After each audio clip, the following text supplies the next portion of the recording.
Good evening बच्चों, कैसे हैं आप सब। आशा है आप सभी स्वस्थ होंगे और अच्छे से पढ़ाई कर रहे होंगे।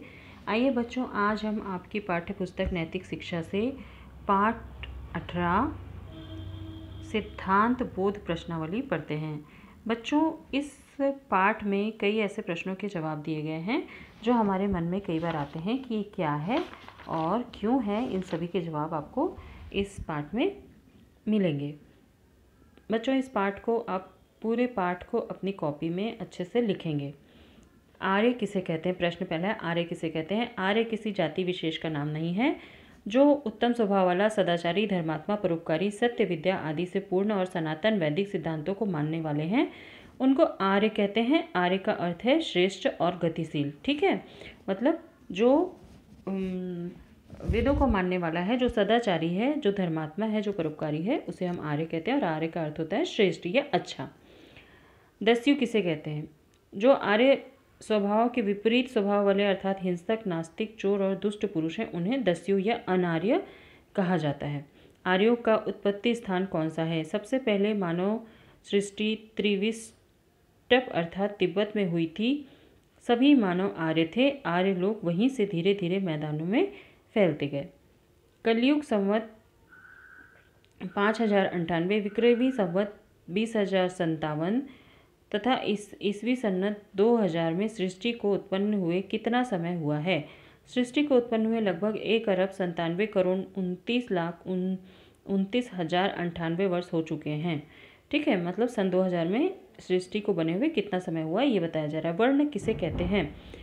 गुण, कर्म, स्वभाव से जो कार्यकलाप चुना जाता है उसे वर्ण कहते हैं। ब्राह्मण, क्षत्रिय, वैश्य और शूद्र ये 4 वर्ण हैं। वर्ण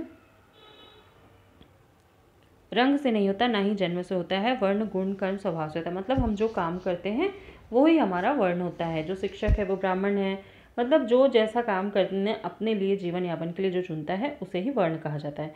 जाति किसे कहते हैं? जाति जन्म के आधार पर निश्चित होती है, जैसे मनुष्य, गधा, घोड़ा आदि।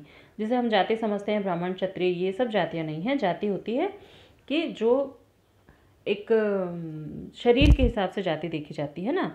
जाति के अवांतरण भेद या उपभेद भी होते हैं, जैसे भारतीय, जापानी, चीनी। तो जो भारत में पैदा हुआ वो भारतीय, जो चीन में पैदा हुआ वो चीनी।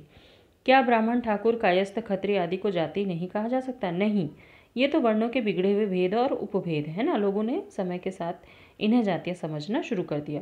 ब्राह्मण के कर्म क्या हैं? ब्राह्मणों के कर्म 6 कर्म बताए गए हैं। यज्ञ करना, यज्ञ कराना, वेद पढ़ना, वेद पढ़ाना, दान करना, दान देना, दान लेना। क्षत्रियों के लिए क्या क्या कर्म हैं? क्षत्रियों के लिए निम्नलिखित 6 कर्म बताए गए हैं। यज्ञ करना, वेद पढ़ना, दान देना, प्रजा पालन, दुष्टों का दमन, देश की रक्षा। वैश्य के लिए कौन कौन से कर्म, वैद्य के कर्म कौन कौन से हैं? वैश्य के कर्म निम्नलिखित हैं। यज्ञ करना, वेद पढ़ना, दान देना, गौ पालन, कृषि, वाणिज्य। शूद्र के क्या क्या कर्म हैं? शूद्र का काम अपने स्वभाव के आधार पर उपयुक्त 3 वर्णों में से एक या अनेक की सहायता करना। क्या वर्णों में परिवर्तन हो सकता है? हाँ, हो सकता है। यदि शूद्र का पुत्र बुद्धिमान, शिक्षा प्राप्त तथा अच्छे स्वभाव वाला है तो वह शूद्र नहीं कहा जाएगा। कर्म के अनुसार वह ब्राह्मण, क्षत्रिय या वैश्य वर्ण का माना जाएगा। वर्ण व्यवस्था का से क्या लाभ है? वर्ण व्यवस्था से अनेक लाभ है। इसमें समाज की व्यवस्था,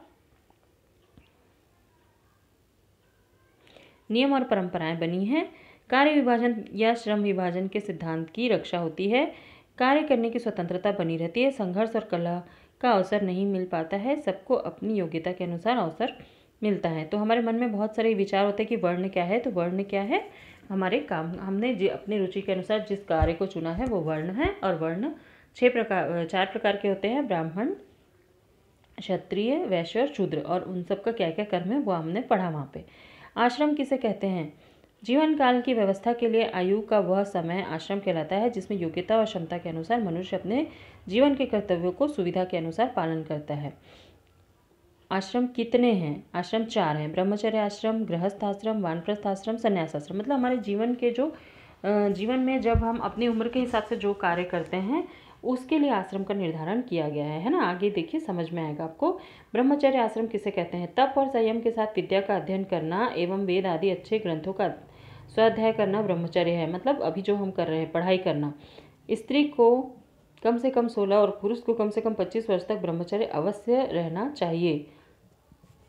गृहस्थ आश्रम किसे कहते हैं? 25 वर्ष के बाद विवाहित और पारिवारिक जीवन बिताने की अवधि को गृहस्थ आश्रम कहते हैं। जैसे हमारे माता पिता जिस उम्र में हैं, इसमें संतान उत्पत्ति करना, उनको योग्य बनाना, धन और ज्ञान प्राप्त करना तथा धर्मयुक्त जीवन बिताना आवश्यक होता है। यह आश्रम 50 वर्ष की अवस्था तक रहता है। वानप्रस्थ आश्रम किसे कहते हैं? गृहस्थ से निवृत्त होकर वन में या घर के बाहर कहीं आश्रम आदि में रहते हुए स्वाध्याय करना, धार्मिक क्रियाओं का संपन्न करना, समाज की सेवा करते रहना वानप्रस्थ कहलाता है। ये वैराग्य एवं परलोक की सिद्धि की साधना इस आश्रम में की जाती है। जैसे हमारे दादा दादी के जो उम्र के हैं उनके लिए यह है। त्यागपूर्ण जीवन बिताना इस आश्रम में प्रमुख होता है। संन्यास आश्रम किसे कहते हैं? परिवार की सीमा को छोड़कर केवल मानव रूप में जीवन को समाज के अर्पण का कर देना संन्यास है। यह आश्रम सामान्यतः 75 वर्ष की आयु से ग्रहण किया जाता है। विशेष वैराग्य की स्थिति में इसे सीधे ब्रह्मचर्य से अथवा गृहस्थ में भी अपनाया जा सकता है। सन्यासी को अग्निवेश में रहना पड़ता है। शिखा और सूत्र यज्ञोपवीत, शिखा मतलब छोटी, सूत्र मतलब जो एक पहनते हैं धागा जैसा, का परित्याग कर देना पड़ता है। यहाँ तक कि उसे अपना नाम भी बदल लेना पड़ता है। मतलब संन्यास आश्रम में कोई भी जा सकता है, लेकिन 75 वर्ष से निर्धारित किया गया है, लेकिन जो भी चाहे उसमें जा सकता है अपना नाम बदलकर, और अपने वेश को, सन्यासी वेश को धारण करना होता है उसमें। वर्ण और आश्रम व्यवस्था का मुख्य उद्देश्य क्या है? वर्ण का संबंध सामाजिक व्यवस्था और सामाजिक उन्नति से है, और आश्रम का संबंध निजी जीवन और व्यक्तिगत उन्नति से है। व्यक्ति और समाज एक दूसरे पर निर्भर हैं। दोनों प्रकार की उन्नति से ही सुख और शांति संभव है। तो बच्चों, यह था सिद्धांतबोध प्रश्नावली। इसे आप अच्छे से पढ़िएगा और इस पूरे पाठ को आप अपनी कॉपी में लिखिएगा, ज़रूर लिखिएगा, और उसके बाद इसके संबंधित प्रश्न उत्तर भी आप कॉपी में लिख लेंगे। धन्यवाद बच्चों।